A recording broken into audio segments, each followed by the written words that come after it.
जय हिंद दोस्तों, मैं कमलेश सर एग्जाम 21 के प्लेटफॉर्म पर आपका वेलकम है।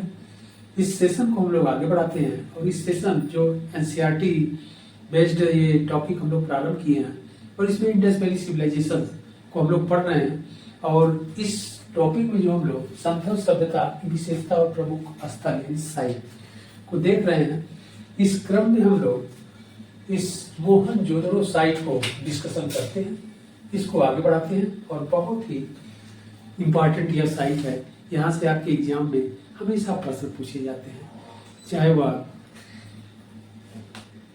आपका यूपीपीसीएस हो यानी यूपीपीएससी का एग्जाम हो, अथवा आपका आरओआर हो अथवा लोअर पीसीएस, सभी में यहाँ से क्वेश्चन पूछे जाते हैं। इसके अलावा अन्य एग्जाम जहाँ भी आपके जनरल स्टडी सामान्य अध्ययन से क्वेश्चन अथवा हिस्ट्री से प्रश्न पूछे जाते हैं, सभी जगह इस टॉपिक से क्वेश्चन आते हैं। ओके, तो आइए इस सेशन को हम लोग आगे बढ़ाते हैं। और जो इंडस वैली सिविलाइजेशन के जो साइट यानी स्थल को हम लोग देख रहे हैं, इस क्रम में हम लोग मोहनजोदड़ो को देखते हैं।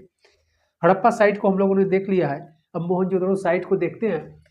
तो मोहनजोदड़ो जो साइट है यह हड़प्पा साइट के पश्चात यानी हड़प्पा स्थल के पश्चात यही ऐसा साइट है जिसकी खुदाई या जिसका एक्सकवेट किया गया, जिसकी खुदाई की गई। ओके, तो इसकी खुदाई कब की गई? तो यहाँ देखिए 1922 ईस्वी में की गई। तो मोहनजोदड़ो की खुदाई 1922 ईस्वी में की गई और पहले पूरा भारत ही था, अफगानिस्तान तक, लेकिन वर्तमान में देख लिया जाए कि यह साइट स्थल कहाँ पर पड़ता है, किस देश में पड़ता है। ओके, तो इसके इंट्रोडक्शन पर हम लोग ध्यान देते हैं। तो देश पाकिस्तान, वर्तमान में यह पाकिस्तान में पड़ता है। जो स्टेट है यानी प्रांत है वह सिंध प्रांत पड़ता है। अगर डिस्ट्रिक्ट जिला की बात की जाए तो लारकाना जिला में पड़ता है। रिवर की बात की जाए, नदी की, तो सिंधु नदी, और सिंधु नदी का दाहिना तट या दाहिना किनारा कह सकते हैं। ओके, यानी राइट साइड आप कह सकते हैं। तो सिंधु नदी के दाहिने तट पर या राइट साइड में यह साइट स्थित है, यानी मोहनजोदड़ो, ध्यान रखना है।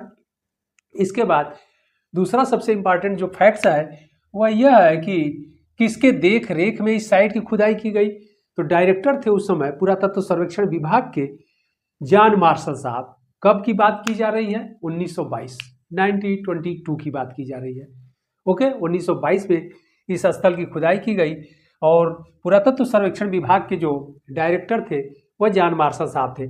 और इनकी देख रेख में जो खुदाई का कार्य किया राखाल दास बनर्जी। ओके, राखाल दास बनर्जी के द्वारा खुदाई का कार्य किया गया था। आगे हम लोग देखते हैं कि यह जो मोहनजोदड़ो नाम पड़ा है, तो यहाँ पर ध्यान रखिएगा यह सिंधी भाषा का यह शब्द है। ओके, तो यह शब्द है, इसका अर्थ क्या होता है? प्रेतों का टीला। ओके, इविल ऑफ माउंट अथवा भूतों का टीला। ओके, ये नाम पड़ा। इसके अलावा इसका दूसरा नाम भी इसे जाना जाता है, सिंध का बाग भी इसे कहा जाता है। और यहीं पर यह भी बहुत इंपॉर्टेंट है एग्जाम के दृष्टिकोण से, यहीं पर कुषाण कालीन टीला अथवा स्तूप भी पाया गया है, यह भी बहुत इंपॉर्टेंट है। तो क्या क्या इंपॉर्टेंट है? इंपॉर्टेंट यह है कि मोहनजोदड़ो का जो अर्थ है प्रेतों का टीला अथवा भूतों का टीला, इसके बाद इसे सिंध का बाग भी कहा जाता है। और यहाँ पर कुषाण काल का एक टीला पाया गया है अथवा कुषाणकालीन स्तूप पाया गया है। तो यह इंपॉर्टेंट हो गया। अब आगे बढ़ते हैं कि यहाँ से एविडेंस क्या मिले, साक्ष्य क्या मिले। ओके, तो यहाँ से साक्ष्य की बात है तो यह देखा जाए। और यह एक पॉइंट और इंपॉर्टेंट है कि क्षेत्रफल के दृष्टिकोण से यह सबसे बड़ा नगर है। ओके, साइट भी सबसे बड़ा है, यानी स्थल भी सबसे बड़ा है। तो अगर आपसे यूनिवर्सल पूछा जाए, सभी संत सभ्यता को लेकर के दे दिया जाए कि संत सभ्यता का सबसे बड़ा यानी लार्जेस्ट साइट कौन है, सबसे बड़ा स्थल कौन है, तो वह मोहनजोदड़ो है। ओके, अगले पॉइंट में बढ़ते हैं। एविडेंस या अगर साक्ष्य की बात देखा जाए तो यहाँ से एविडेंस में क्या क्या पाए गए हैं? यहाँ से दुर्ग पाया गया है और नगर पाया गया है, यह भी इंपॉर्टेंट आपसे पूछा जाता है। यहाँ पर नगर जो पाया गया है यह भी ईस्ट में यानी पूर्व दिशा में।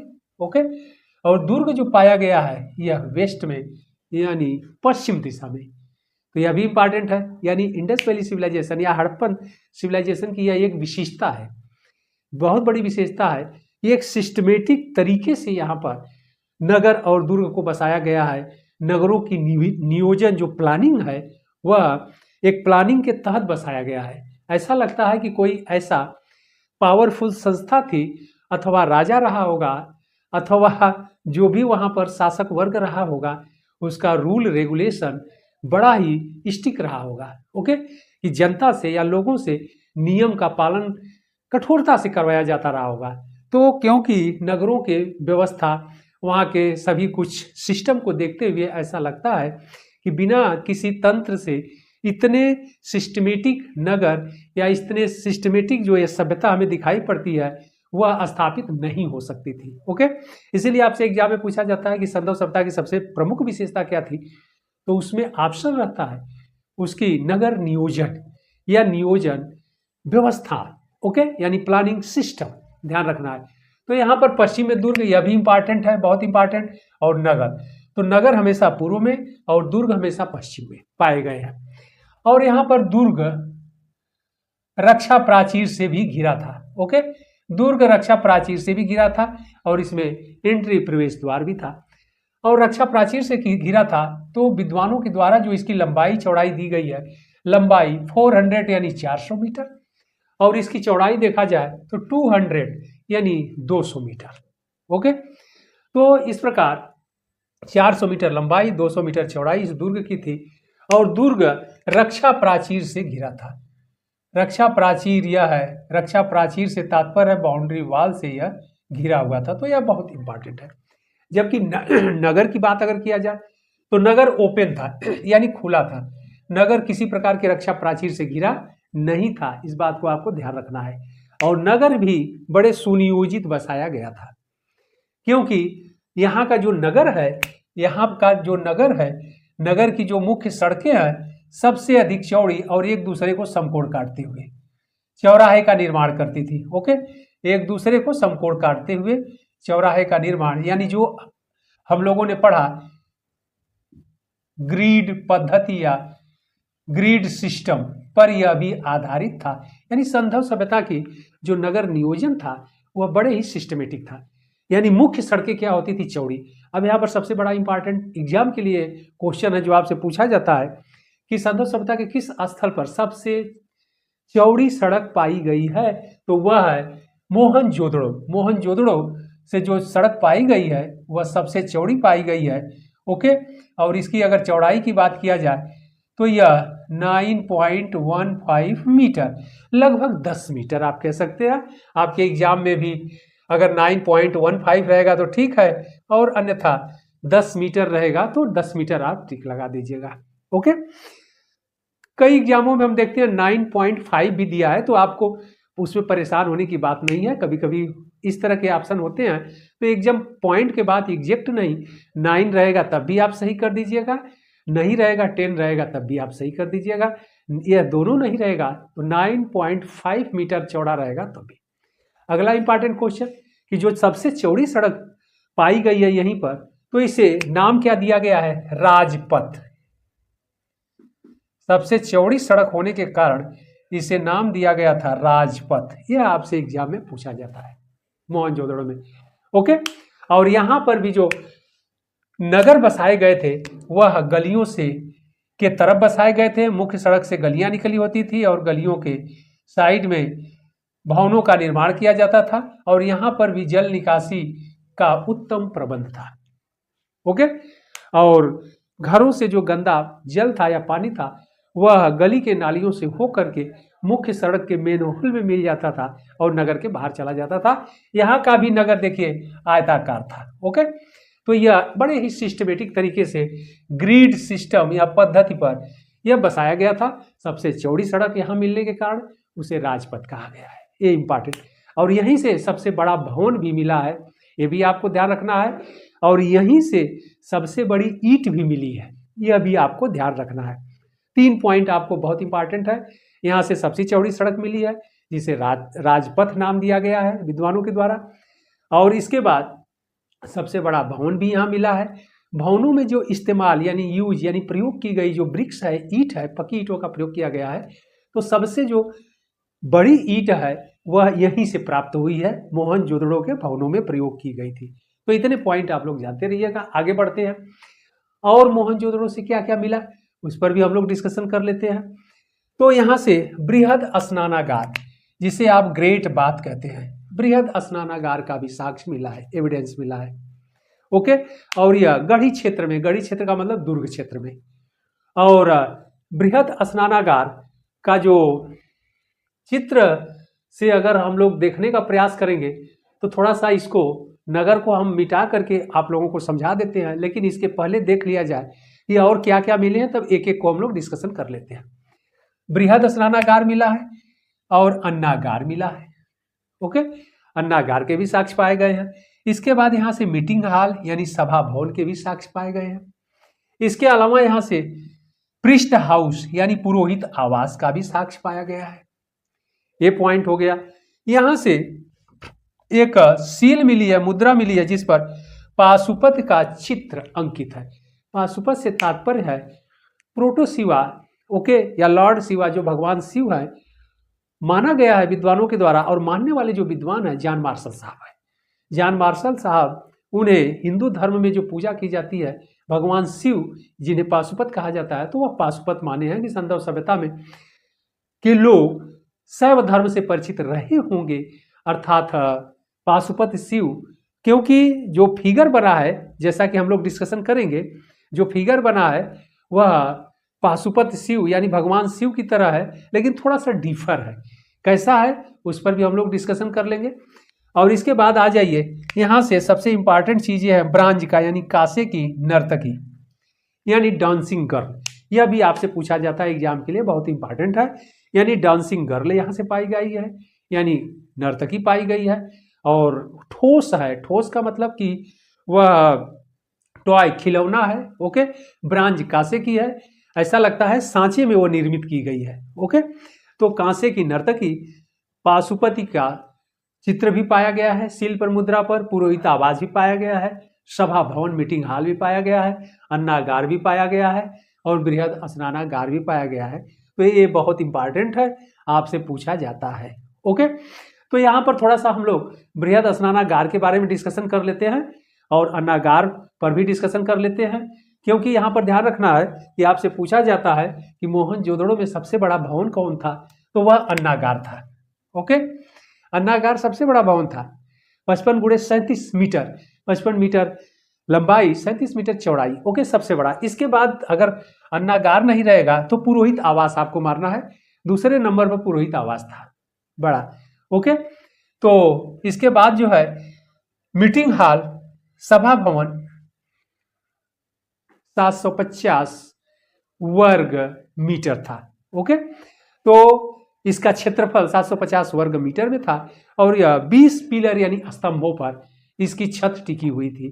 तो यह भी बहुत इंपॉर्टेंट था, और किसी विशेष परिस्थितियों, परिस्थिति न कहा जाए, विशेष अवसरों पर जो भी शासन सत्ता रही होगी, जो भी वहाँ पर गवर्निंग जो पार्टी रही होगी या संस्था रही होगी, वह समय समय पर वहाँ पर मीटिंग इत्यादि करते रहे होंगे, जैसे आजकल संसद भवन, एनीवे, जहाँ पर कि गवर्नमेंट से संबंधित मंत्रियों के मीटिंग इत्यादि होते हैं, नई नई योजनाओं पर डिस्कशन होता है, तो यहाँ पर जो मीटिंग हॉल था, सभा भवन, इसका भी प्रयोग उसी रूप में किया जाता रहा होगा।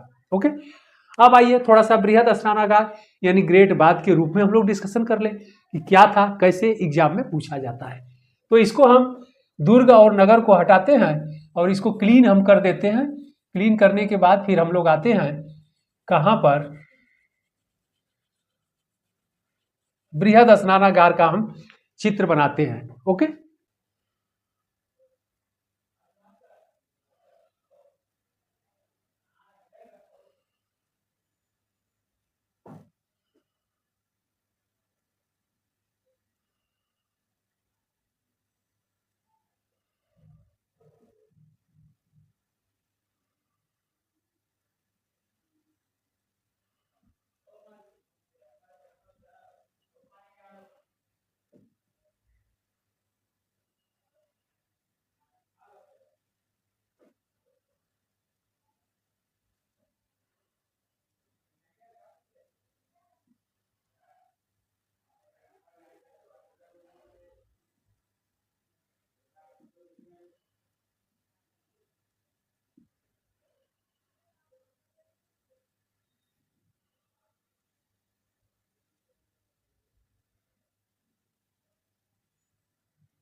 तो यह रहा बृहद स्नानागार। ओके, तो यह बृहद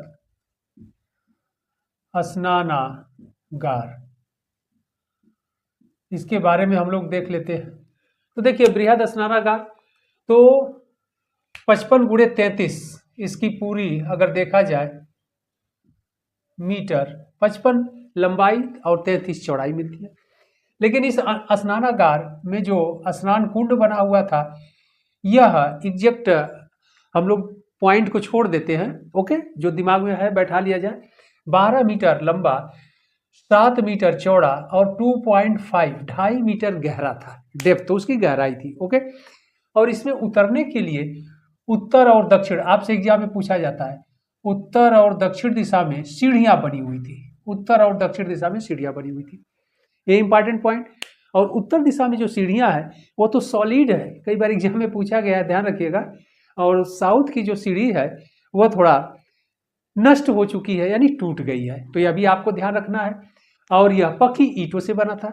इस पर जो बिटुमिन्स का लेप, यानी अच्छी तरह से इसके फर्श बनाए गए थे, जिसे पानी जमीन के अंदर न जा सके। ओके, और इससे गंदा पानी जो निकासी था वह निकलने के लिए साउथ दिशा में सीढ़ियां, नाली बनी हुई थी। ओके, यानी साउथ में नाली बनी हुई थी, दक्षिण दिशा में। और इसमें जो पानी जल भरा जाता था वह कहाँ से आता था? उस समय पानी टंकी थी नहीं, समरसेबल था नहीं, बिजली इत्यादि इलेक्ट्रिक सिस्टम इस समय इस तरह का दिखाई नहीं पड़ता है, तो कैसे होता था? तो जो एविडेंस मिला है वह मिला है वेल, कुआं। उत्तर दिशा में कुआं था और इस कुएं से इस जलकुंड में जल की आपूर्ति की जाती थी। अब आगे चलते हैं। इसके 3 तरफ बरामदे बने हुए थे। ओके, 3 तरफ बरामदे बने हुए थे और स्नानागार के सामने छोटे छोटे कोठरियां बनी थी, जिसका प्रयोग स्नान करने के बाद लोग वस्त्र चेंज करते थे। ओके, करने के लिए बना था। इसके बाद ऊपर दूसरे मंजिल पर क्या था? उत्तर दिशा में दूसरे मंजिल पर पृष्ठ का आवास था, यानी पुरोहित आवास, पुरोहित लोगों को रहने के लिए बना था। तो यहाँ पर पुरोहित का भी एविडेंस मिलता है, यानी साक्ष्य मिलता है। ध्यान रखिएगा, यह बहुत इंपॉर्टेंट क्वेश्चन है कि सिंधु सभ्यता का जो एक ही साइट है वह है मोहनजोदड़ो, जहाँ से पृष्ठ यानी पुजारी अथवा पुरोहित के रहने का साक्ष्य मिलता है। यह सबसे इंपॉर्टेंट पॉइंट है। जैसे आजकल भी पुरोहित जी होते हैं, पृष्ठ होते हैं, तो आजकल उस कार्य को करने वाले वर्तमान समय में समाज में क्लासिफिकेशन है। जैसे वर्णा सिस्टम था, आकर के अब कास्टिज्म हो गया है, जैसे ब्राह्मण वर्ग। अब उस समय उनको क्या कहा जाता था? ब्राह्मण वर्ग था कि नहीं था, ये तो जब लिपि पढ़ ली जाएगी तभी क्लियर हो पाएगा। लेकिन यहाँ पर ध्यान रखना है, एग्जाम का जो प्रश्न है कि मोहनजोदड़ो साइट से ही पृष्ठ के बारे में जानकारी मिलती है, अन्य कहीं साइट से पृष्ठ अथवा पुरोहित के बारे में जानकारी नहीं मिलती है। और यहीं पर पृष्ठ के रहने का स्थान भी मिलता है और पुरोहित आवास यानी पृष्ठ हाउस भी मिलता है। ध्यान रखिएगा, क्योंकि आगे हम लोग देखें, लिखे भी है पुरोहित आवास, वह यहीं से मिला है, अन्य कहीं से नहीं मिला है। इसको आप ध्यान रखिएगा, एग्जाम के लिए बहुत इंपॉर्टेंट है। ओके, तो यह ग्रेट बात है। अब आपको ध्यान रखना है कि इसका प्रयोग लोग कब करते थे? विशेष अवसरों पर, जैसे इस समय फेस्टिवल इत्यादि होते हैं, लोग संगम पर नदियों में स्नान करते हैं और स्नान करने के बाद जो धार्मिक क्रियाकलापों, मतलब जो भी धार्मिक क्रियाकलाप होते हैं उसको लोग संपादित करते हैं या उसको पूर्ण करते हैं। तो ऐसा लगता है कि यहाँ पर भी विशेष अवसरों पर, जो भी उनका फेस्टिवल रहा हो, विशेष अवसरों पर इस बृहद स्नानागार में लोग डुबकी लगाते थे, यानी स्नान करते थे। इसके बाद अपने धार्मिक क्रियाकलापों को संपादित करते थे। ओके, तो और किसके द्वारा? बाई पृष्ठ, पुरोहित के द्वारा। तो इसका उपयोग, इस ग्रेट बात का उपयोग इसी रूप में किया गया है कि विशेष अवसरों पर। तो इतना ध्यान रखना है एग्जाम के लिए क्वेश्चन। उत्तर और दक्षिण दिशा में उतरने के लिए सीढ़ियां बनी थी जलकुंड में। ओके, और यह दुर्ग क्षेत्र में स्थित था। तो इतना आपका इंपॉर्टेंट है, पॉइंट बहुत इंपॉर्टेंट है। और गंदे जल की निकासी के लिए दक्षिण पश्चिम दिशा में, यानी दक्षिण दिशा में नालियां बनी थी और इसमें जल की कमी को या जल की आवश्यकता को पूरा करने के लिए कुएं का प्रयोग किया जाता था। ओके, अब आगे बढ़ते हैं। अगले पॉइंट पर अन्नागार पर हम लोग डिस्कशन कर लेते हैं।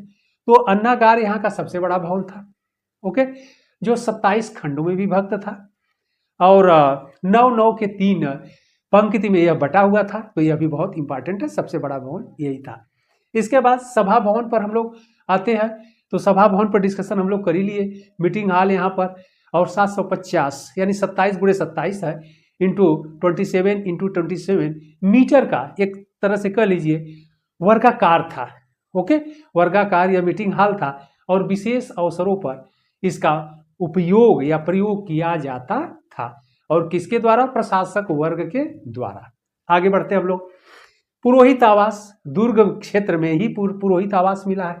अन्नागार के बाद दूसरा सबसे बड़ा भवन पुरोहित आवास था और यहाँ पर पुरोहित, पृष्ठ इत्यादि रहते थे लोग। पाशुपत के चित्र पर आते हैं हम लोग। अब यहाँ पर पाशुपत का चित्र, इसको थोड़ा हम क्लीन करते हैं और फिर पाशुपत के चित्र को बना करके हम लोग समझते हैं, क्योंकि एग्जाम में प्रश्न पूछा जाता है, बहुत इंपॉर्टेंट है, एग्जाम में यहाँ से प्रश्न पूछे जाते हैं। तो हम लोग समझने के लिए पाशुपति का चित्र जो मुहर पर है उसको अंकित किए हैं, सिर्फ समझने के लिए। मैं पेंटर नहीं हूं, सिर्फ समझने के लिए हम लोग देखते हैं। तो यह सिर पर ताज है, सिंह युक्त ताज है, ध्यान रखना है, और ध्यान मुद्रा में बैठे हुए हैं। और इनके जो पद्मासन में ध्यान मुद्रा में बैठे हुए हैं, इनके नीचे जो है हिरण है बना हुआ है, 2 हिरण एक दूसरे की तरफ फेस किए हुए, और यह जंगली जानवर इनके ओर है। अगर देखा जाए तो राइट साइड का मतलब दाहिना ओर, और लेफ्ट साइड का मतलब बायां ओर। तो दाहिने ओर देखा जाए तो कौन कौन पशु हैं? तो दाहिने ओर हाथी और व्याघ्र है, एलिफेंट, हाथी और व्याघ्र है, और बाएं तरफ गैंडा, राइनोसेरस, गैंडा और बफेलो यानी भैंसा है। तो ध्यान रखिएगा कि इस पाशुपत शिव आपसे पूछा जाता है कि कौन कौन पशु है, तो क्या मारेंगे? एलिफेंट यानी हाथी, व्याघ्र का मतलब टाइगर, ओके, कभी कभी शेर दे करके, लायन दे करके गलत करा देता है, तो शेर नहीं, टाइगर का मतलब बाघ, ओके, तो बाघ है, तो व्याघ्र और हाथी हो गया। राइट साइड दाहिनी ओर ध्यान रखना है, और बाईं ओर गैंडा और भैंसा, ओके। और इनके पाद के पास ध्यान मुद्रा में जो बैठे हैं पद्मासन के नीचे 2 डियर यानी हिरण बने हुए हैं और एक दूसरे के तरफ फेस किए हुए, फेस का मतलब चेहरा, मुंह एक दूसरे की ओर किए हुए ऐसे देख रहे हैं। तो यह बहुत इंपॉर्टेंट है, जो आपसे एग्जाम में पूछा जाता है। तो कितने टाइप के पशु हो गए?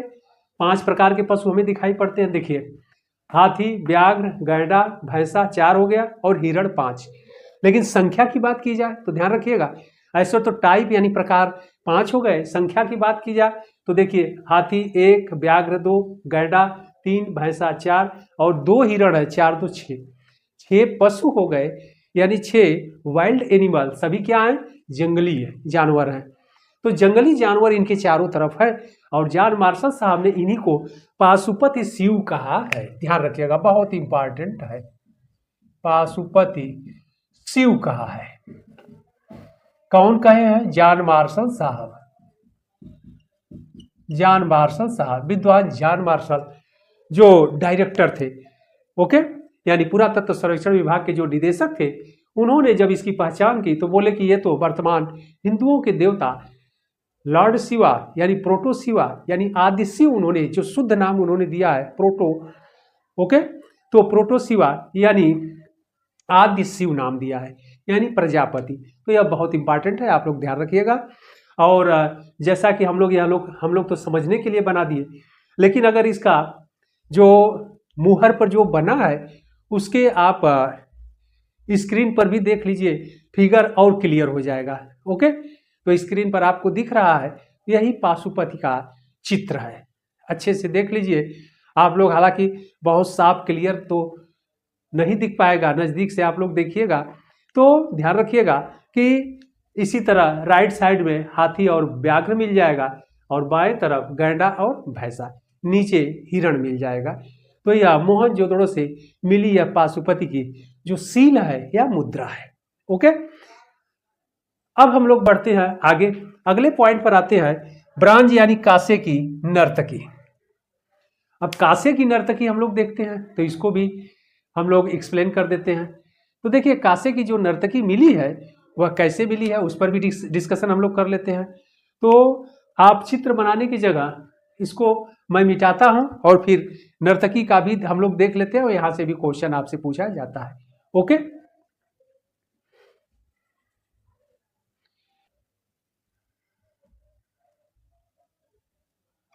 तो हम लोग यह डांसिंग गर्ल यानी नर्तकी का चित्र हम लोग बना लिए। ओके, अब यहाँ पर ध्यान रखना है 14 से यह ब्रांज की है, कांसे की है, आपसे एग्जाम में पूछा जाता है। कांसे की है डांसिंग गर्ल नर्तकी, नृत्य मुद्रा में है। ओके, तो इसका आप देखिए कि यह राइट हैंड, दाहिना हाथ इसके कटी, कमर यानी वेस्ट, वेस्ट का मतलब mid part of body. Okay, यही होता है ना। देखिए राइट हैंड कट यानी कमर पर, और इसका लेफ्ट यानी बायां हाथ इसके पैर पर है, पैर का मतलब जंघे पर है। ओके, और यह जो दाहिना हाथ है, ये बायां हाथ है, यह चूड़ियों से भरा हुआ है। ध्यान रखिएगा, जो आपसे एग्जाम में पूछा जाता है, चूड़ियों से भरा हुआ है। और इसमें जो है आर्मलेट्स है, दाहिने हाथ में ब्रेसलेट कह लीजिए या कंगन कह लीजिए। ओके, तो यह आपसे पूछा जाता है। और इसके गले में क्या है, नेकलेस है, हार है, और इसमें 3 लड़ियां लगी हुई है। ये चीजें आपको ध्यान रखना है। तो गले में नेकलेस है, हार है 3 लड़ियों वाला, और इसका बायां जो हाथ है, ओके, यानी लेफ्ट हैंड, इधर लेफ्ट कर देते हैं तो समझ जाएंगे आप लोग, इधर राइट हो गया, इधर लेफ्ट। लेफ्ट हैंड हाथ जो है चूड़ियों से भरा हुआ है, और यह पैर पर है, जंघे पर। ओके, और राइट हैंड दाहिना हाथ कटी उसके कमर पर है यह, और इसका जो लेफ्ट यानी जो बायां पैर है, यह नृत्य मुद्रा में है आगे की ओर। यह भी आपसे एग्जाम में कई बार पूछ दिया है। ओके, और जो राइट हैंड है यानी दाहिना पैर है, वह पीछे की ओर है। ये बातें क्लियर हो गई। और इसका केस बंधा हुआ है। ओके, इसके बाद यह जो मूर्ति है यानी डांसिंग गर्ल की ब्रांच की जो स्कल्पचर है, मूर्ति है, यह वस्त्र रहित है, शरीर पर वस्त्र नहीं है। ऐसा पता लगता है, जॉन मार्शल साहब का मानना है कि संदर्भ सभ्यता में यह अश्लीलता का प्रतीक नहीं था, अपितु यह वहाँ आधुनिकता का प्रतीक मानते हैं कि इतने विकसित सभ्यता थी, तो वहाँ पर इस तरह की कोई बातें, वस्त्र इनके शरीर पर यानी डांसिंग गर्ल के शरीर पर वस्त्र नहीं है, इसका मतलब यह नहीं है कि यह अश्लीलता का प्रतीक है। ओके, तो उन्होंने संदर्भ सभ्यता के समाज को एक सभ्य समाज कहते हैं, जैसा कि हम लोग भी जानते हैं कि उसे नगरीय सभ्यता कहा गया है। तो बहुत इंपॉर्टेंट है, इस बात को आपको ध्यान रखना है कि नर्तकी यानी ब्रांज कांसे की नर्तकी भी यहीं से पाई गई है, मोहनजोदड़ो से। तो यह बहुत इंपॉर्टेंट है। दाहिना हाथ कटी पर कमर पर, बायां हाथ उसका चूड़ियों से भरा हुआ है, गले में नेकलेस है, हार है 3 लड़ियों का, बाल इसका बंधा हुआ है पीछे की तरफ। तो यह बहुत इंपॉर्टेंट है, ब्रांज कांसे की है। इसकी लंबाई की बात किया जाए तो 14 सेंटीमीटर है। ओके, लंबाई 14 सेंटीमीटर है। इसका नीचे का पैर खंडित हो गया है यानी टूटा हुआ है, खंडित अवस्था में है, टूट गया है खुदाई में किसी तरह, नहीं तो लंबाई और थोड़ा बढ़ जाती। तो यह भी ध्यान रखना है कि पैर सावधान मुद्रा में नहीं है, अपितु आगे पीछे है, नृत्य मुद्रा में है, और नीचे खंडित अवस्था में है। तो यह बहुत इंपॉर्टेंट है। और यह इस प्रकार के चित्र देखेंगे तो आपको गूगल पर मिल भी जाएगा, देख लीजिएगा, नहीं तो हम आपको इमेज दिखा देते हैं, जैसा कि आप स्क्रीन पर देख सकते हैं। इसका दाहिना हाथ कटी कमर पर, बायां हाथ पैर पर, चूड़ियों से भरा हुआ है, ब्रांज का यानी कांसे की यह नर्तकी है। तो यह बहुत ही इंपॉर्टेंट है, एग्जाम के दृष्टिकोण से यह आपसे पूछा जाता है। गले में 3 लड़ियों वाला हार है। ओके, तो आइए अब हम लोग आगे बढ़ते हैं, अगले पॉइंट पर हम लोग बढ़ते हैं। अगला जो पॉइंट है बहुत इंपॉर्टेंट है। यहां से कब्रिस्तान, यहां से कब्रिस्तान का एविडेंस यानी साक्ष्य नहीं पाया गया है, यानी नहीं मिला है। आप लोग ध्यान रखिएगा, बहुत इंपॉर्टेंट पॉइंट है। ओके, यहाँ कब्रिस्तान नहीं पाया गया, अन्य स्थलों पर हड़प्पा में कब्रिस्तान पाया गया है, हम लोगों ने देखा। ओके, यहाँ पर कब्रिस्तान पाया नहीं गया है, तो यहाँ पर क्या पाया गया है, यहाँ पर 42 मानव कंकाल यानी 42 मानव कंकाल पाया गया है, जो पब्लिक प्लेस पर यानी सार्वजनिक स्थानों पर पड़े हुए पाए गए हैं। तो ये ध्यान रखना है, यहाँ पर कब्रिस्तान नहीं पाया गया है। अपितु 42 उनके ह्यूमन स्केल्टन यानी मानव कंकाल पाए गए हैं, जो इधर उधर पब्लिक प्लेस पर, यानी पब्लिक प्लेस से मतलब है रोड पर, सड़क पर, कुएं पर इत्यादि पाए गए हैं। ओके, लेकिन यहाँ पर इसीलिए पता लगता है कि मोहनजोदड़ो साइट का स्टडी करके विद्वान कहते हैं कि ऐसा लगता है कि बाह्य आक्रमणकारियों ने यानी आर्यों ने आक्रमण करके इन संधव सभ्यता को नष्ट कर दिया। ओके, यानी जो यहाँ के निवासी थे उनकी उन्होंने निर्मम हत्या कर दी। अब आगे बढ़ते हैं, लेकिन एक पॉइंट बड़ा मजेदार है, आपके एग्जाम के लिए बहुत ही इंपॉर्टेंट है कि यहाँ से एक कलश समाधान का साक्ष्य मिला है। कलश यानी पॉट ब्यूरियल, कलश समाधान का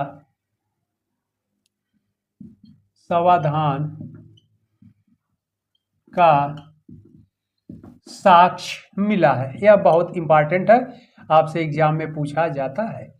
यहाँ से कलश समाधान का साक्ष्य एक मिला है और यहाँ से ब्यूरियल यानी कब्रिस्तान के साक्ष्य नहीं पाए गए हैं, तो यह बहुत इंपॉर्टेंट है। तो यह हम लोगों ने मोहनजोदड़ो साइट के बारे में इंपॉर्टेंट सभी पॉइंट पर हम लोगों ने डिस्कशन कर लिया। ओके, आप लोग इनको बहुत अच्छे से देखिएगा और आप लोगों को मैं एकदम फ्री पढ़ा रहा हूँ। और आप लोग अगर प्रयागराज में हैं तो आकर के हमारे संस्था इंदिरा GS इंस्टीट्यूट में पढ़ सकते हैं और नीचे दिए गए नंबरों पर संपर्क भी कर सकते हैं। और वीकली टेस्ट का भी आयोजन किया जा रहा है और आप लोग संपर्क करके आके टेस्ट भी दे सकते हैं। और जो टेस्ट है बड़ा यूनिक है, कैसा है, टॉपिक वाइज है। तो इससे आप लोगों को टॉपिक वाइज है तो एग्जाम के पर्पज से आपको तैयार होने में बड़ा अच्छा अवसर है, एक तरह से सुनहरा अवसर है। क्योंकि अगर पूरे हिस्ट्री से क्वेश्चन रहता है तो आपको जंप करना पड़ता है, अच्छे से डेप्थ में नहीं पढ़ पाते हैं। लेकिन टॉपिक वाइज रहेगा तो आपका नॉलेज और बढ़ेगा, उन पॉइंट पर भी ध्यान जाएगा जहां से एग्जाम में प्रश्न आते हैं, पूछे जाते हैं और बनते हैं। ओके, तो मैं आप लोगों के लिए तत्पर हूं और आप लोग जितना चाहे उतना लाभ मेरा ले सकते हैं। ओके, और आकर के आप लोगों से कोई शुल्क नहीं लिया जाता है, आप आकर के लाभ उठा सकते हैं। एग्जाम तक 2-3 महीने पूरी तरह से एकदम फ्री है। ओके, फिर हम लोग मिलते हैं अगले टॉपिक पर और अगले साइट पर। तब तक के लिए जय हिंद।